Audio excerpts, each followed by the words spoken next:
strategic agility. Please hold tight for just a minute as other audience members get a chance to gather and tune in.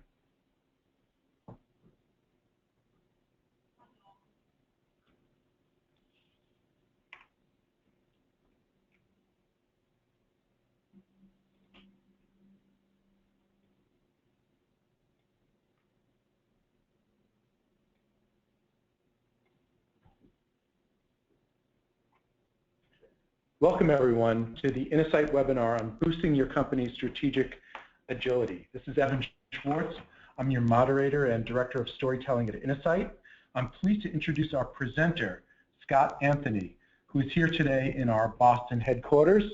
Scott is Insight's managing partner. He's based in our Asia Pacific offices, and he's the author of several books from Harvard Business Review Press. He will draw some lessons today from his most recent book, The First Mile, a launch manual for getting great ideas into the market. We want to hear from you, so we'll be taking breaks to pose interactive polls and to answer your questions. Just type your question in the dialog box located in the upper right corner of your screen, right there in the control panel. No need to or raise your hand by clicking the button. Just type it right in. Feel free to put your personal perspective into your question or your company perspective. I'll be collecting them and posing them to Scott. And so now I turn it over to Scott Anthony. Thank you very much, Evan. And depending where on the world our audience is, good afternoon, good morning, or good evening. As Evan said, I usually find myself out in Singapore. I'm happy today to be on the East Coast of the United States, where it has just turned a little past noon rather than a little past midnight. So here's the way things are going to work over the course of the next 55 minutes or so.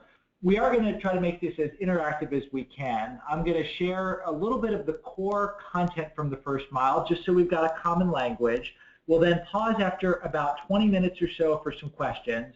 We then have 4 specific topics that we could double click on related to how you can boost your company's strategic agility. I'll let you, the audience, pick which couple topics you're most passionate about, go into those topics, have another Q&A break, and then call it a webinar.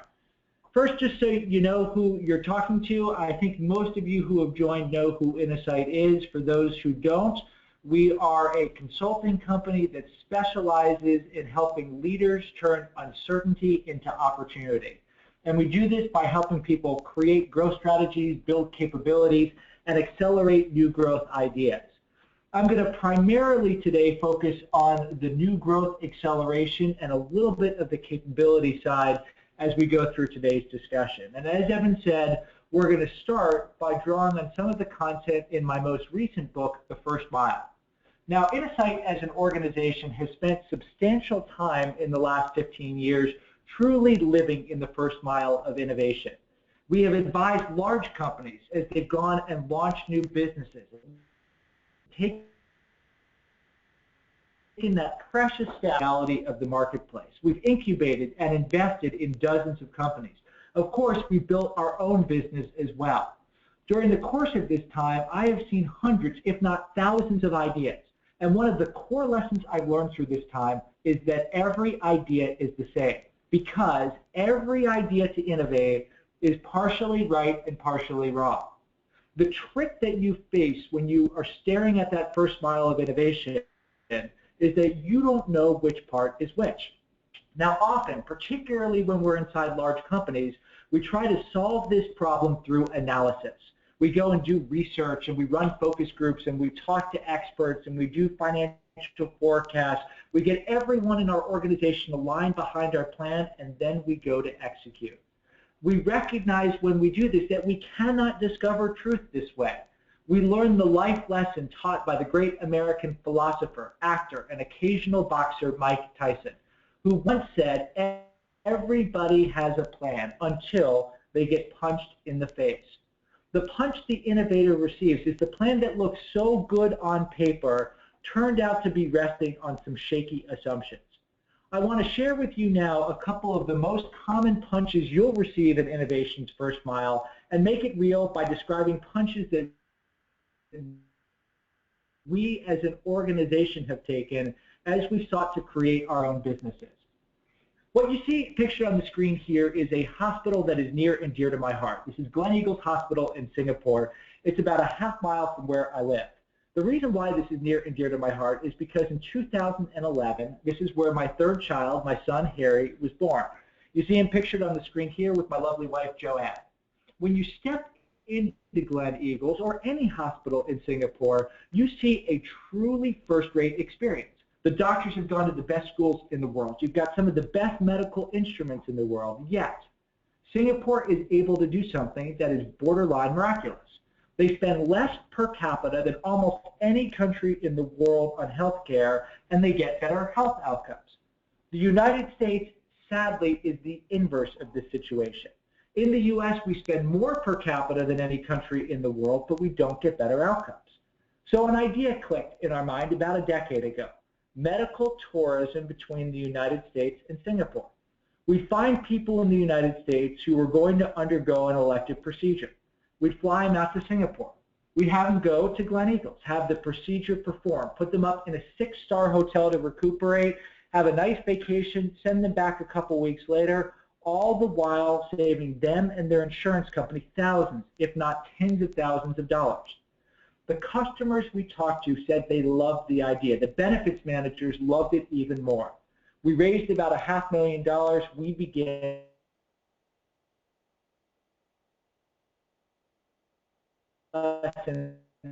innovations first month. People lie. They lie all the time.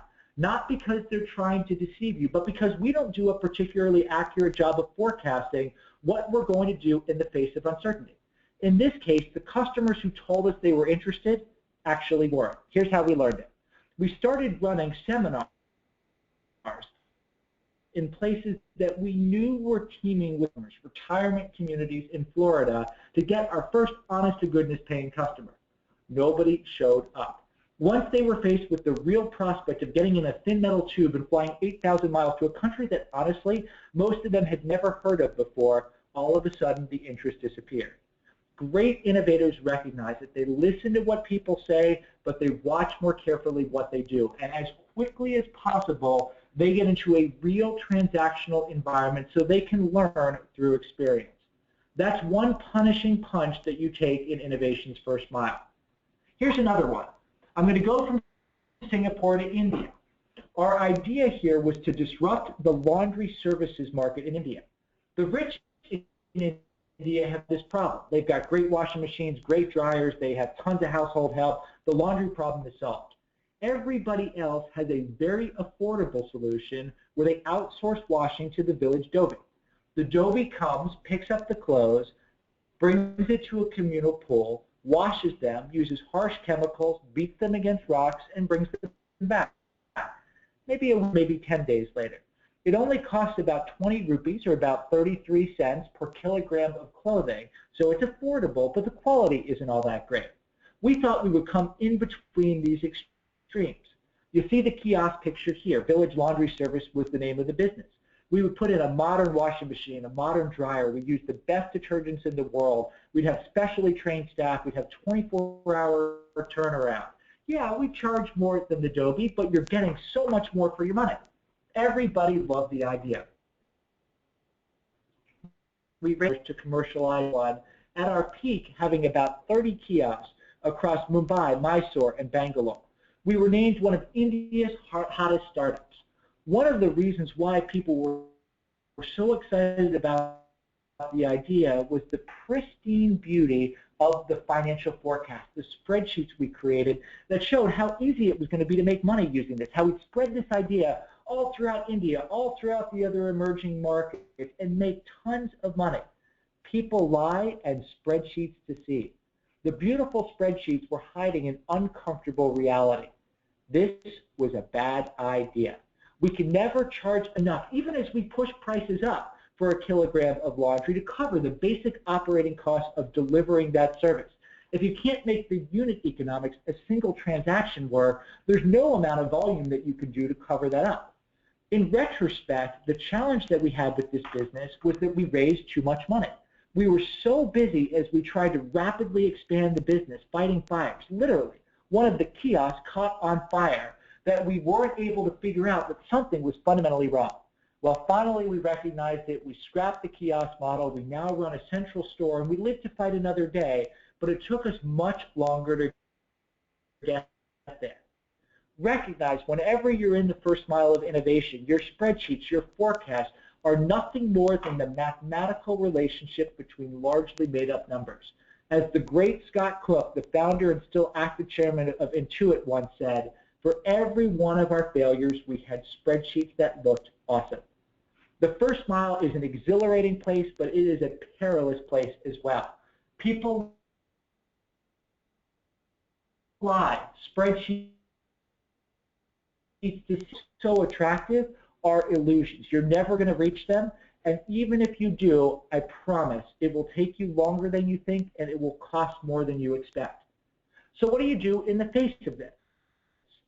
What I want to do is give you the two key acronyms that are in the first mile that describe how you can overcome some of the basic challenges. Then we'll talk about it a little bit as a group, and then we'll deep dive into a couple specific topics. The two acronyms I want you to remember are depth and hope. Let me walk through each of those. Depth, the first acronym, and the core process described in the first mile. The D stands for document. Before your time to clearly spell out what it is you are trying to do.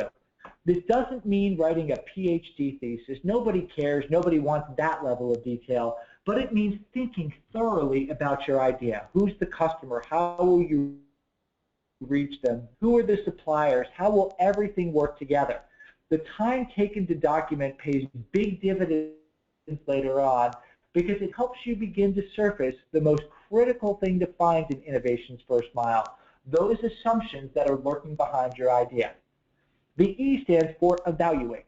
Here the idea is to pick up your idea and to look at it from as many different angles as possible. You're not trying to figure out if the idea is right or wrong. You can't ever be sure about that. What you're trying to do is separate facts from unknown, certainty from assumptions. If you're really working on something innovative, the truth is you know a little and you're assuming a lot. Then the next thing you do is the act and figure out what are the biggest weaknesses, what are the biggest uncertainties behind your idea. At this stage, we like to use the little table that's appeared on your screen, the first mile certainty table. I told you every idea was the same because it's partially right and partially wrong. Every successful idea is the same as well because it meets three conditions. It delivers against it, it targets a need, it delivers against that need, and the numbers work. This table is the simplest way that we found to build confidence about how certain you can be that you pass each of those three tests. Let me walk through it quickly. Is there a need? If a customer says there is a need, you should have almost no confidence. Remember, people lie. If a customer shows you with how they're spending their time or money today there's a need, you feel better. If they've actually used your idea, you're close to a tipping point. If they paid money for it, you're getting close more than once, you're almost there, they're telling their friends about it, then you could be confident. Can you deliver? Everything starts with a dream. Dreams are great. Don't invest billions of dollars behind them. Try to find ways to make that dream progressively more tangible, recognizing only when you deliver at scale can you be confident that you can do it. Is it worth it? Spreadsheets are mathematical relationships between made-up numbers. There's value in coming up with those spreadsheets because you learn about your hypotheses until you've actually figured out how to turn that revenue into profits, until you actually have delivered profits. You can't be sure that the numbers are going to work. Once you use this technique to figure out the area where you're least certain, you the most important part of the process, the T, test, where you test rigorously and adapt quickly. Here's when you have to embrace the patron saint of the first mile, MacGyver. For those of you who don't remember him, he was the star of the eponymous show from 1985 to 1992, famous for getting out of any circumstance materials that were sitting in front of it. So the bomb on his shoulder here was probably created using materials that are on the desk that you're looking at right now. You want to embrace your inner MacGyver. Remember, every idea is partially right and partially wrong. You want to find out as quickly as you can, as efficiently as you can, what's right and what's wrong about your idea. Let me explain this a little bit further via a metaphor. You go back about 120 years ago, and everybody was trying to figure out, how can we build a machine that will allow a human being to fly? People were obsessed with it. This is the way most people tried to solve the problem. If you have read the Lean Startup or related work, they went and built a minimum viable product that solved the problem without all the back-end systems and bells and whistles. And then they tried it out. They went up to the top of a building and jumped or tried to have their plane fly. These all crashed. The problem when you follow this approach and the plane crashes is you spend a lot of time, you spend a lot of money, and you might have, in this case, seriously injured yourself. Bicycle mechanics, the Wright brothers, ultimately solved this problem. They approached it fundamentally differently. Yes, of course, they ultimately flew a plane, but before they flew a plane, they flew a kite. And to optimize that kite, they built a wind tunnel. Imagine how it felt in 1901 when you come up with that wind tunnel. In 2 months, you run 200 different experiments testing 38 different types of wing designs. You figure out the data that everyone is basing their assumptions on is flat out wrong. Think for your own idea. What is your wind tunnel? What is the thought experiment you can run? What's the really quick probing experiment you can run that allows you to learn more about your critical assumption? Then think about how you can go and build a kite. One of the great things about flying a kite is when it crashes, nobody gets hurt. You have a very quick way to pick yourself up, pick the kite up, and go and try it again. Embrace the metaphor, embrace your inner MacGyver, and you can speed through innovation's first mile. Now, this shouldn't be and doesn't need to be random. The next acronym, HOPE, helps bring discipline to the process of managing the uncertainty that always comes along with innovation. I'll explain this one using one of my favorite case studies. The thing that's pictured on your screen here is the USS Nautilus, the world's first nuclear-powered submarine. This is an amazing feat. Launched in 1954, just 5 years after the idea of nuclear propulsion was formulated. The program has been in existence for 60 years without a major technological incident. Why is that? At least one reason Steve Spear argued in his very good book, The High Velocity Edge, is the discipline that Admiral Rickover, the founder of the program, brought to all of the scientific uncertainty behind it. I would like to suggest by analogy, you can bring the same discipline to the uncertainty that will be behind your big disruptive idea. Whenever you experiment, whenever you innovate, whenever you're at innovation's first mile, you never can know for sure. So embrace the scientific method. Like a good scientist, start with a hypothesis, what you expect to happen. Then go and design and execute an experiment. Make sure that experiment has clear objectives, what you hope to learn. Without fail, make a prediction, even if you have no idea. In the case of the nuclear submarine program, Rickover told the scientists, the metal shielding you're putting around the radioactive core, tell me, where will it fatigue the most? Nobody had a clue. The science was too new for people to understand it. But by making a prediction and then executing in a way where you can test, measure, and validate that prediction, in this case putting sensors in the metal, even if you're absolutely wrong, you've created an opportunity to learn. So there it is. There's the core of the first mile. Every idea is partially right and partially wrong. You cannot get to truth purely through analysis. You have to be deft, document, evaluate, focus, and test, and have hope, hypothesis, objective, prediction, and execution plan. In just a few minutes, we're going to double click on a few topics related to strategic agility that go beyond some of the material in the book. But Evan, I would love to pause here and see if there are any good zingers, questions, concerns, comments, critiques, whatever it might be from the audience. We got anything good out there? Yes, please type in your questions. They're starting to come in. We have one question about large organizations. Do you recommend that senior leaders, even the CEO, be actively involved in these kind of test and learn experiments, and why? I think it is not only something that is nice, I think it is an absolute imperative, particularly if you're going into a new market or new market area. And the reason why it's such an imperative is the senior leader doesn't have intuition to make a good decision because they didn't grow up in that business. They didn't spend 20 years in that business. It's all new to them. So if they don't have firsthand experience, their default answer to the project team will always be, go and study more. When you're actually in the field, you're touching the experiment, you're living in the first mile, you get that intuition. You see things you didn't expect, and that's what drives you in new and different directions. Those of you who know and love Insight's content will know that one of the case studies we love to talk about is some work we did with Manila Water to help them think about new service models they might launch. Ferds de la Cruz, who is leading a lot of those efforts, top number 2 guy in the organization, didn't lean back to watch some of the experiments that they were doing related to packaged water and other things. He was in the field. He was at the manufacturing facility. He was going on delivery runs, an absolute necessity if you're going to get that intuition to make good decisions. That's great. We have a question from Himanshu who asks, what impedes strategic agility from a leadership behavior point of view? What kind of behaviors slow it down or stop it? Yeah, this is something that we'll, I think, talk about in a lot of different ways as we get to the next couple of chunks of content, if the audience picks the areas that I expect they'll pick to talk about a little bit more. And for those of you who are half asleep or enjoying lunch at the moment, we are going to have a poll question in just a couple minutes, so you want to make sure you shake the dust off your eyelids and get ready to participate in the poll. I think the biggest thing that you need from a leader is just a desire to learn. I think you need to have a basic curiosity, a basic inquisitiveness, where you don't know the answer and you accept that. You say, what happens if we do this? What if we try this? I see this thing I didn't expect.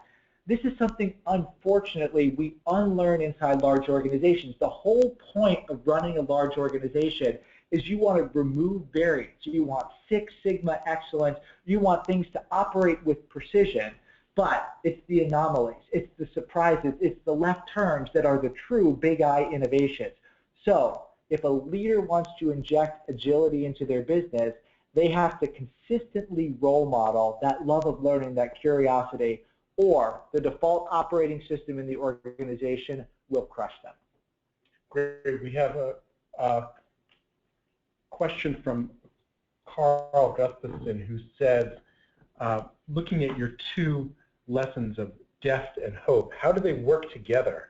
Is there an example that can be shared about how they actually interweave and work together? Absolutely. So sometimes I will present the words going on top of each other because they are very clearly interrelated concepts. Deft is the overall process. Hope is the discipline that you bring to the T, to the testing part of the process. So you document, you evaluate, you focus, and you test. And when you test, you make sure you've got a hypothesis, you have objectives, you make predictions, and you execute in a way where you can test and measure those predictions. So I've talked about Manila Water before. One of the ideas that they were playing around with, we were playing around with, was something that would bring higher quality packaged water to Metro Manila. You see, the pipes that run into your house in Manila that carry Manila Water's water, that water, international standards of cleanliness, taste, turbidity, and so on. But the actual pipes inside your house, Manila Water has no control over. So sometimes you turn the tap, the water that comes out is dirty or doesn't taste so well, etc. Not Manila Water's fault, it's just the way it is.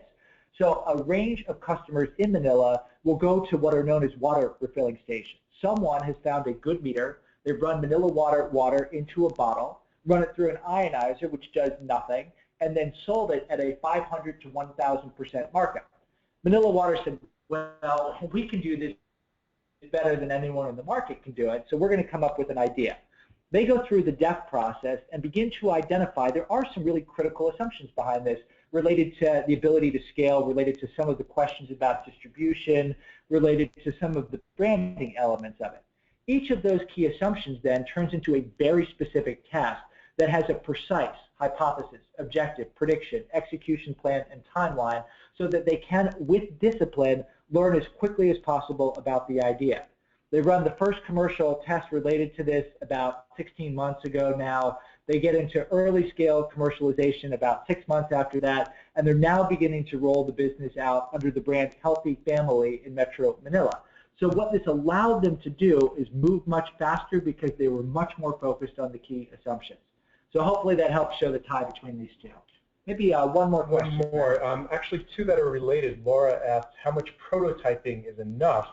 And Raha asks, what are the key points a launch leader can make to counter the pushback from senior leaders who might say, why do we need a controlled release or a limited market release of a new product? This is one of the hardest and trickiest areas, both hard and tricky. So if we double click on one of the next topics, which is decision making under uncertainty, I'll provide some deeper guidance around this. But the thing I will say about the decision making, when do you stop prototyping, when do you start to really scale up, is it is a mix, a very clear mix of art and science.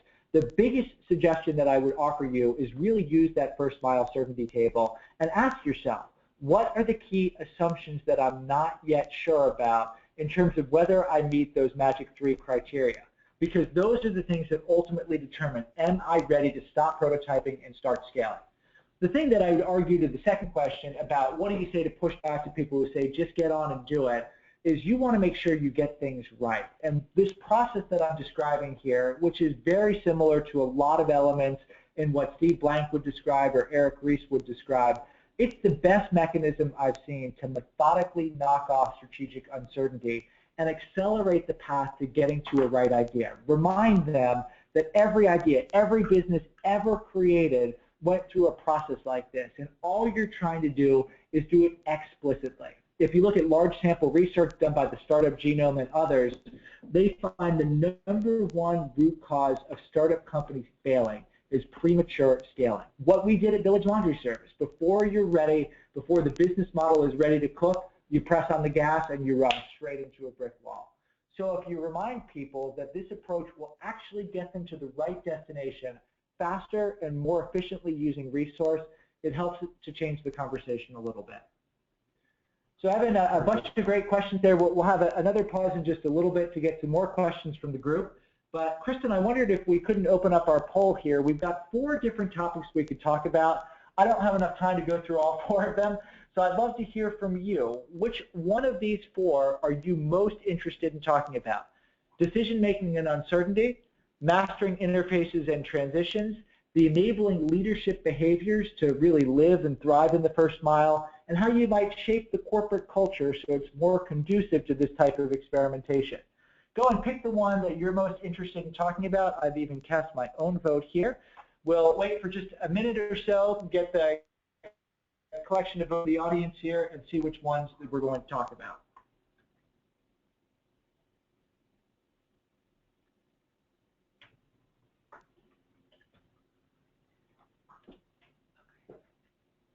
All right, so we've got decision making in uncertainty, and we've got close in all other areas. I'm going to pick shaping the corporate culture, which were the 2 I was hoping you would say. So we've got the slide back on screen here. Our systems are amazingly working without a hitch. Thank you very much to our crack IT team led by Raj. Let's start with decision making in uncertainty. If I click on this little button here, it should go there, and there we go. So let's talk for a few minutes about this. I'll talk for a few minutes about shaping the corporate culture. If I've got a couple extra minutes, I'll spend a minute or 2 about leadership behaviors. I might not get there. It will be in the slides that get sent around along with the material related to this webinar. So you will have a record for that, but we'll talk on these 2 topics, answer some questions from the group, and then send them on their way. So decision making in uncertainty. This is, as I said before, perhaps the biggest challenge for leaders who are staring at innovation's first mile. I think the first thing you want to remind yourself is for any idea, there are 2 distinct phases in the life of that idea. I mentioned Steve Blank before, a name that I am sure is known to most of you, the guy who really kicked off this line of thinking that led to Eric Ries writing The Lean Startup, who reminds us of what a startup actually is. A startup is not a small version of a large business. A startup is a temporary organization searching for a scalable and repeatable business model. So there's one period in the life of an idea when you're in search mode, where you're trying experiments, you know a little, you're assuming a lot, you try something, you adjust based on the experiment, you course correct, you move on. At some point, everything clicks together. You match or pass those magic 3 tests. The customers love what you're doing, you can deliver it reliably, you at least know how you can make money. Even if you haven't actually delivered a profitable business model, you know how to do it.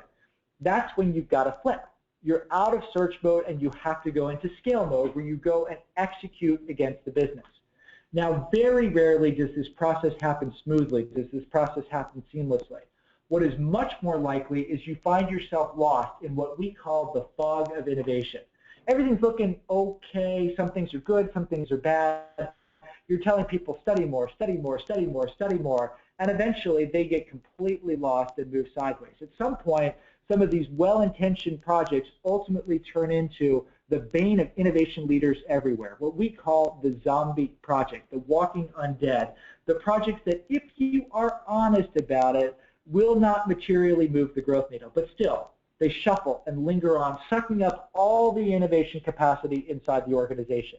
So you need to make sure that you don't get trapped in this fog of innovation. You've got to make decisions at the right pacing, and sometimes you have to make the very tough decision to shut something down. So let me describe a few of the best practices that we see in this area. First, how do you make good decisions in uncertainty?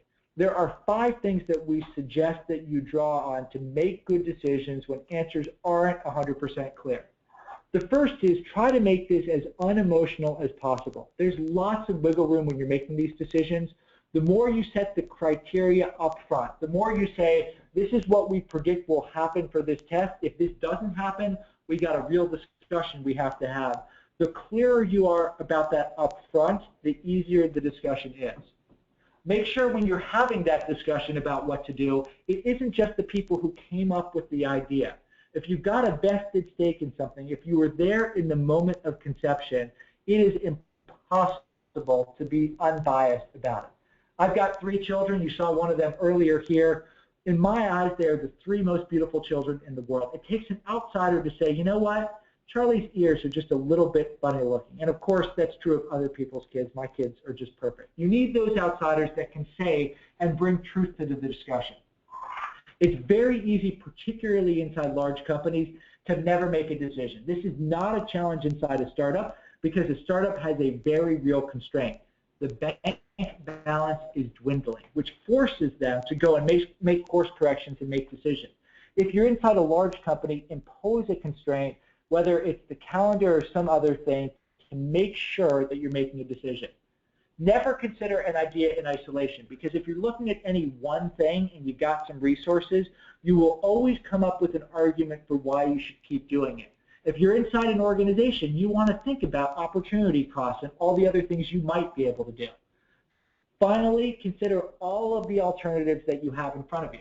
That might be everything looks great, we're out of search mode, we're going to go and scale the business. It might be things are looking pretty good, but I still have some key uncertainties, I'm going to keep exploring. It might be I still believe, but we need to execute what Silicon Valley would call a pivot. We have to move in a dramatically different direction. And it might be, despite us doing the right things, despite us following the right approaches, despite the hypotheses being robust in the beginning, it just turned out an assumption was wrong and we ought to shut the project down. We ought to kill it. This is the most critical decision that you'll make, particularly inside a company where you're doing this again and again and again. It's a difficult decision to make because we never like admitting that we seem to have failed. I think at this stage, it's really important to remember that not all failures are created equal. As Jules Verne, the author of 20,000 Leagues Under the Sea, said, science, my lad, is made up of mistakes, but they are mistakes that it is useful to make because they lead little by little to the truth. Sometimes a mistake, something that didn't work, is a critical enabler of future success. Now, at the same time, one of the things that I just think is crazy is people say we should fail more, we should embrace failure. That's a dumb idea. You don't want to fail more. You don't want to embrace failure. In many circumstances, failure is a really bad thing because sometimes we fail because we were stupid. We missed things that were blindingly obvious. The AOL-Time Warner merger was a bad idea. Everybody knew it at the time. This was just a dumb thought from the beginning. This is not a good failure.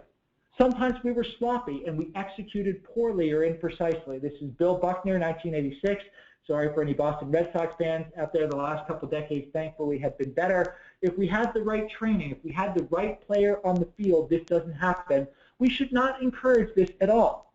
Sometimes we haven't trained enough or we don't have the right skills to do it. If I put my 7-year-old daughter, Holly, this is not her, this is a stock image, but if I put my 7-year-old daughter, Holly, behind the wheel of a car and she crashed it, we shouldn't celebrate and say this is great that Holly did it. This is a dumb thing that we shouldn't encourage. It's the wind tunnel types of failure where we run a well-disciplined, well-thought-out experiment that didn't work out. Those are good things. We should celebrate them, capture learning from them, and move on. But the first three categories, please, please don't encourage these things. So then if you make the decision that you've done the right things, you're going to shut a project down, what do you do next?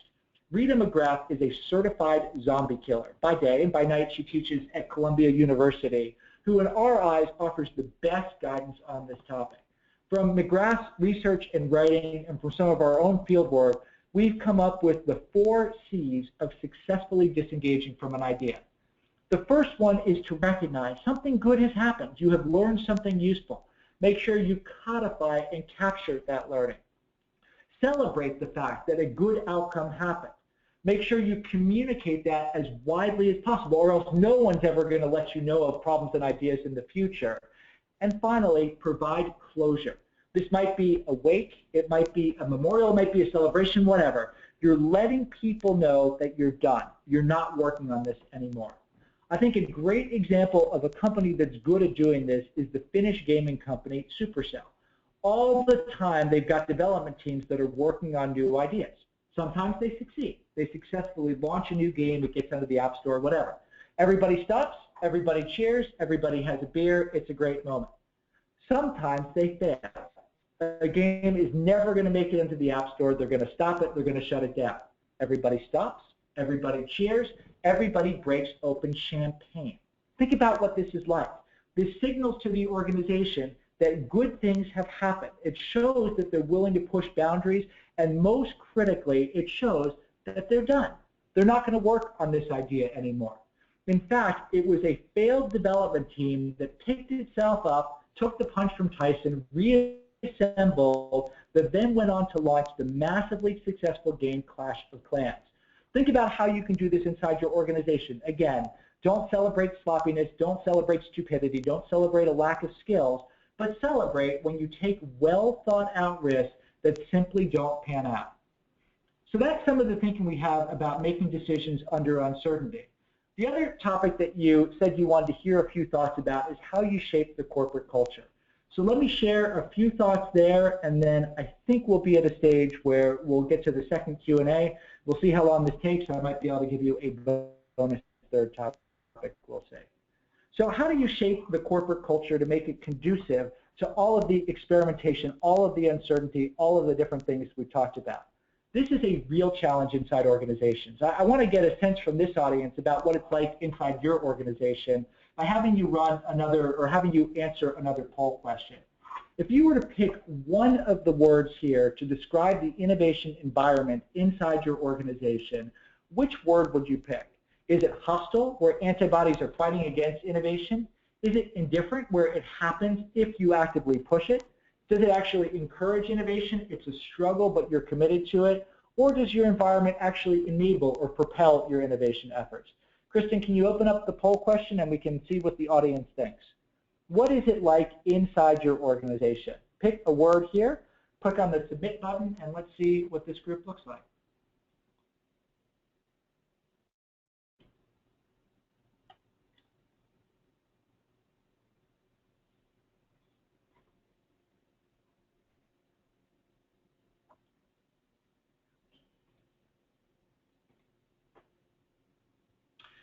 All right, we have some people, at least who are honest. I ran this poll question a couple weeks ago, and 0 people said hostile. I said, come on, you guys are kidding yourself. Now that we're behind a little veil of anonymity on a webinar, we're able to be a little bit more honest about it. 70% of you said hostile or indifferent.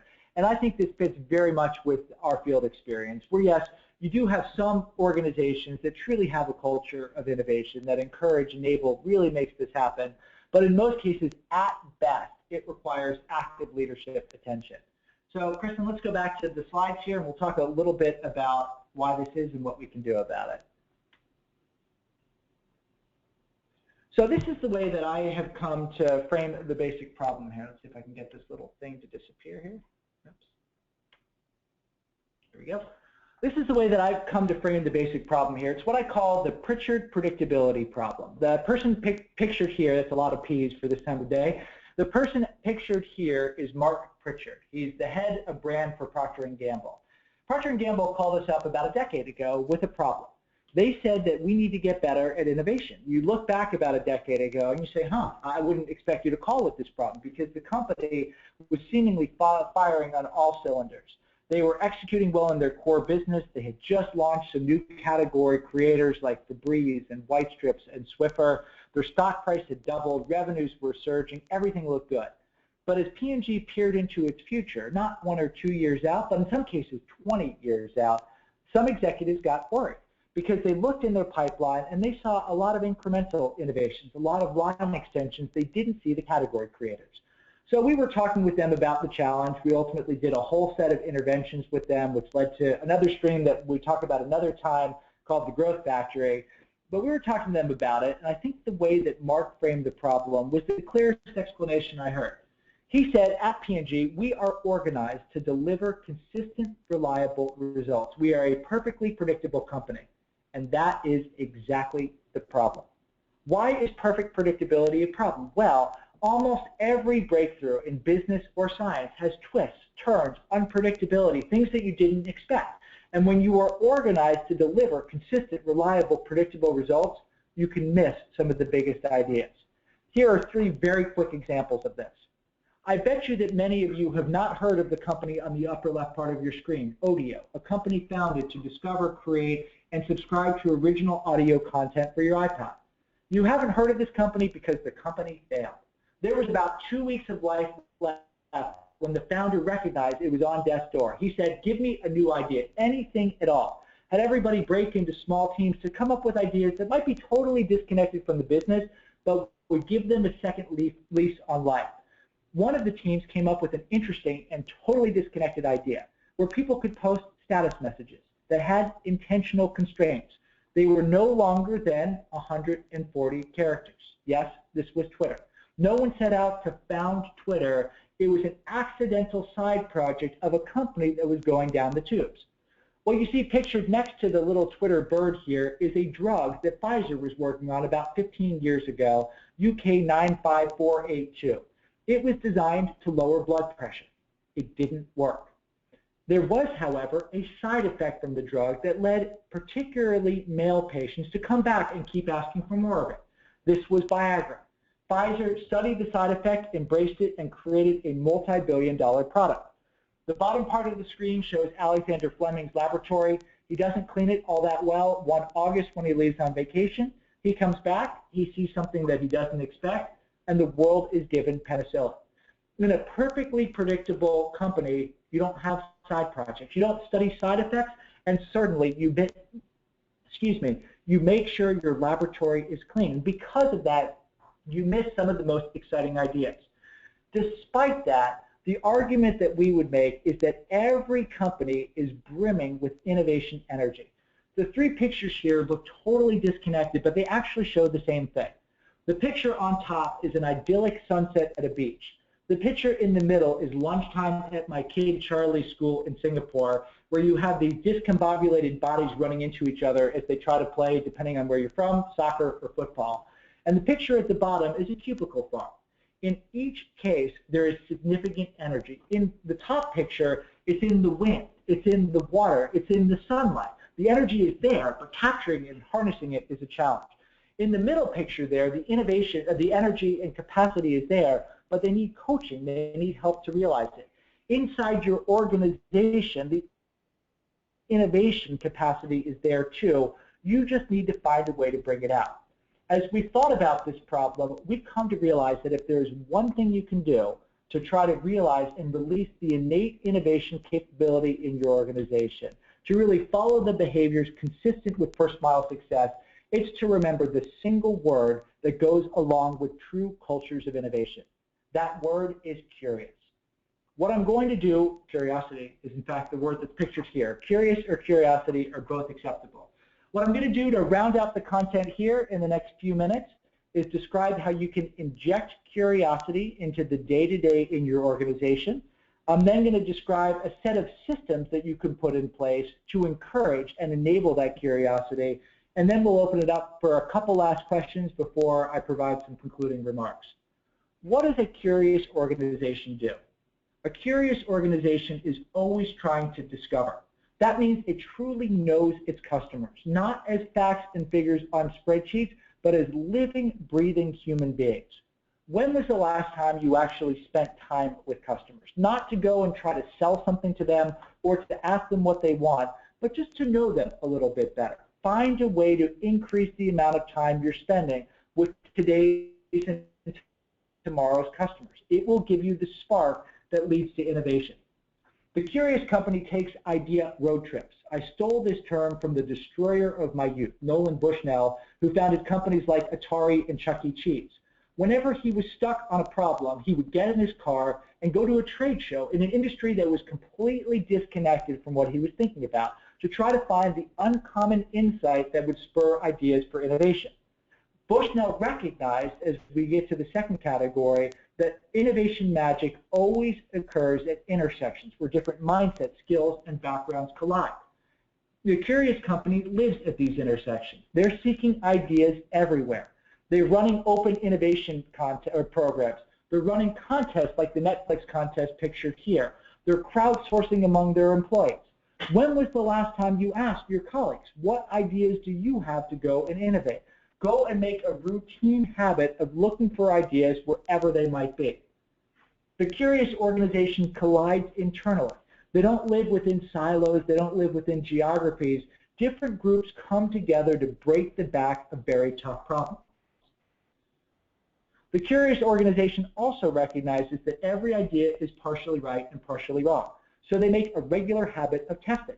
They experiment regularly, sometimes with no purpose other than just to learn. The box that's pictured here is the Adobe Kickbox from the software company Adobe.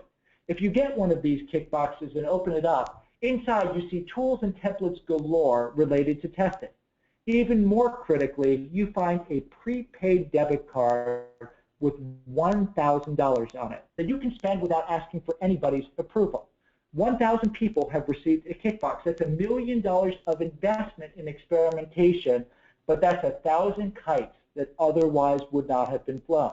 When was the last time you did it? Just ran an experiment to see what happened. You don't have to spend anything to do this. Take a different route into work. Shake up your morning routine. Find a way to consciously complicate your life and see what happens. Finally, the curious organization shares half-baked ideas. The picture underneath this is the founding team of Pixar, Ed Catmull and John Lasseter. Pixar is famous for showing rough cuts, showing early ideas of movies to the smartest people it can find. Catmull has created something called the Brain Trust that gets exposed to early ideas. As Catmull describes it, every movie Pixar has ever made at one point sucks. The goal is to move from suck to non-suck. If you're trying to sit on an idea and wait until it's perfect until you share it, you've missed all those great opportunities to learn. When was the last time you just drew something on a piece of paper and showed it to someone and said, here's what I'm thinking about, what do you think about it? Rough drafts are great and the best ways to learn. These are things that anyone can do. It can be part of your day-to-day routines, yet it's insufficient to really create a true culture of innovation, because innovation inside an organization is a system-level problem. When we try to solve a system-level problem by doing a thing, it doesn't work. You always want to think about connections. You want to make sure that you never ask for ideas without first saying, what problems or what ways are we going to process them? Don't ask for answers before you've thought about the problems worth solving. Don't ask for people to experiment if you're not going to give them a well-stocked laboratory. Don't tell people to take risks unless you're tolerant of the good kinds of failure we discussed. Don't say we want bold, disruptive ideas unless you're willing to put your very best resources on it. And don't expect you're going to get breakthroughs unless you're willing to take the A-team and put it against it. What this means is if you really are trying to encourage and shape your culture to enable what I'll call everyday innovation, where you really go and put this in the fabric of your organization. You want an enabling system to enhance and encourage that core of curiosity. It doesn't have to be massively complicated. You might want to have an idea supply chain where you make more routinized processes to go and get ideas. It could be an open innovation program. It could be a systematic approach to crowdsourcing, whatever it is. You've got a mechanism in place so the raw material keeps coming in.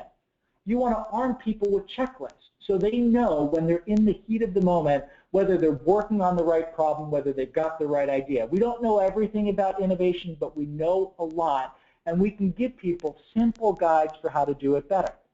You want to have the equivalent of the sorting hat from Harry Potter, which goes on top of any idea and says, this one we're never going to work on. This one goes to this group. This one you should just do it yourself to make sure the ideas are getting to the right places.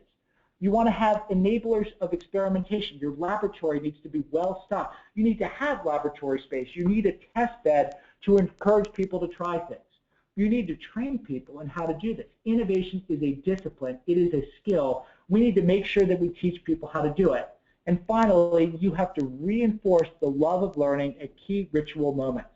What you see here is a team at Tatasan, the largest conglomerate in India, winning a prize called the Dare to Try Prize. As the name connotes, this is a team that worked on something that failed, but they failed for the right reasons and they extracted learnings from it. If you don't dare to try, how could you possibly hope to succeed? This is a system. This isn't do one of these things. When you do these things in concert, along with everyday curiosity, this is when you begin to chip away at the culture of innovation. So those are some thoughts on the couple special topics that you wanted to hear a little bit more: decision-making in uncertainty and enabling a culture that makes first-mile behavior more natural. Evan, I think we've got time for maybe a couple final questions before I provide my concluding remarks. Excellent. We have a question from Ayush who asks, what about the human element of innovation? How do you overcome decision-making paralyses such as groupthink and conflict within the team? Never perfect, but a couple thoughts here. I think having outsiders or people unvested in ideas is the best way to break away from groupthink. The term devil's advocate has a bum rap in the innovation world, but it actually serves a very useful function. You should have somebody who makes the case for why you should kill or stop an idea. I think that's one thing. I think the second thing is, remember, the fewer the decision makers, the less likely you are to suffer from analysis paralysis. Venture capital companies, they have an individual champion for things they invest in, and they will say some of the best investments were the most polarizing ones. So allow dissension sometimes. And then finally, I would say really focus on the assumptions. The way you remove some of these elements is you say, what are the key assumptions we have to believe? Then you're not having a discussion about, well, is Evan smarter than Scott or Kristen or whatever? The assumptions and the experiments and the data that's generated from doing things, that makes the decision, because that doesn't lie. That's the result of a well thought out experiment. Excellent. We have a question from Raghav who asks, the everyday innovation system, it seems like a daunting undertaking to introduce to the organization. Any pointers on how to get it started in bite-sized pieces? So the first thing I would say is start with what you can individually do. So if you think about that core of curiosity, there is nothing that stops you as an individual, you as a team leader, from going out and spending more time with customers, from flying kites, from doing the everyday things that don't require anyone's approval. Go and do those things. Second, try to find the smallest place possible where you can go and pilot a collection of systems. The everyday systems described there were as light as they can possibly be. You're talking about, in many cases, very simple checklists, very simple guides, some very simple enablers of experimentation. They are things that we believe you can do in pretty short order without big investment. Number three, find somebody somewhere in the organization who's important that cares about these things. That exists in every organization. If it doesn't in yours and you're passionate about this topic, you might think about whether you're in the right organizational home, a topic perhaps for another day. How about one more, Evan? Well, when it comes to killing zombie projects, how do you know that a key assumption is critical enough to shut it down and not just revector and pivot from there?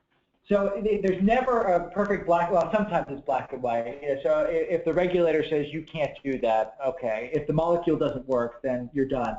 In most cases, it's very gray. So I think the best you can do is to be as clear as you can about what are the predictions you're making and how do you execute to measure them, and just hold true to what you've said, that if it's below this, we're going to do this. If it's above this, we're going to do this.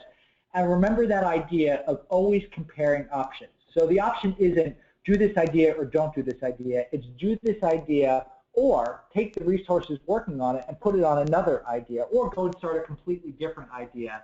And when you look at those different choices as comparisons, sometimes it makes clear, well, maybe there's something here. There sure is a lot more if we put extra attention here. Well, thanks for all the great questions, everyone. If I missed any great ones, Evan, we'll make sure that I get them and we'll include them in the webinar report. I wanted to leave you with just one final thought, or a collection of final thoughts. This is the way we define innovation, something different that creates value. By far, the most important word here is the first one, something. You can't go and create value unless you actually go and do something. The best present I ever got from a project team was this. This is the bobblehead doll affectionately known as Skoda. It was my head on the body of Yoda from the Star Wars movie. You can see there Yoda's tagline, there is no try or do not. The same is true for you in innovation. You cannot make it theoretical. You cannot make it abstract. If you want to succeed in the first mile, you want to create a culture of innovation, you have to go and do something. By analogy, when my oldest child, Charlie, who's now 9 years old, a couple years ago said he wanted to learn to ride a bike, what did we do? Did we go and watch YouTube videos of bike riding? Was a spreadsheet involved? Was a PowerPoint presentation involved? Did we discuss the theory of bike riding? No. Charlie got on a bike and began to pedal and fell down, and got back up and began to pedal until he figured out how to do it. Today, Charlie is a competent bike rider. He can get from point A to point B. Enough practice, he can be a proficient bike rider. Performance-enhancing drugs, and who knows, maybe the Tour de France is in his future. Don't use performance-enhancing drugs, they're bad. Innovation is like this. It is a discipline. It is a skill that we can master and manage. Even better, there are great accelerants out there. Great, some of which, many of which, and live in our work, that can give you a great starting point for innovation. So I'm going to leave you with 6 final words that I hope you remember from what we've talked about today. First, be humble. Recognize when you approach that first mile of innovation, you know a little and you're assuming a lot. To fight back against that, be thorough. Try to pick up your idea and look at it from as many different perspectives as you can. Be innovative. Think about how you can embrace your inner MacGyver. Try to find creative, clever ways to test your assumptions. Be active. Don't make this academic. Learn in the market, with the market, from the market. Be flexible. Every idea is partially right and partially wrong. When the kite crashes, nobody gets hurt. Figure out ways you can test without risking everything that you're trying to do. Finally, and most importantly, be bold. We got a lot of big problems in this world. We got to feed 10 billion people. We got to provide health care and education to hundreds of millions of people who can't access it. We got to deal with income inequality, climate change, and so on. We need our great companies. We need our great people to realize all the innovation potential that lies within, channel and harness it in the right way. I hope I've given you a few thoughts from this discussion about how to do this, so please go out and do something different that creates value. Thank you very much, and back over to Evan. Well, thank you everyone for attending Insight's webinar on boosting your company's strategic agility. Thank you to Scott. We're grateful for all your time and attention. You'll get an email when the recording of today's session is available to forward to your colleagues. And we welcome you to contact us at insight.com. And also please follow Scott on Twitter at Scott D. Anthony and check out his regular posts at the Harvard Business Review website. Scott would also welcome hearing from you directly via the email address on the screen. So on behalf of Insight, thank you very much for attending and enjoy the rest of the day.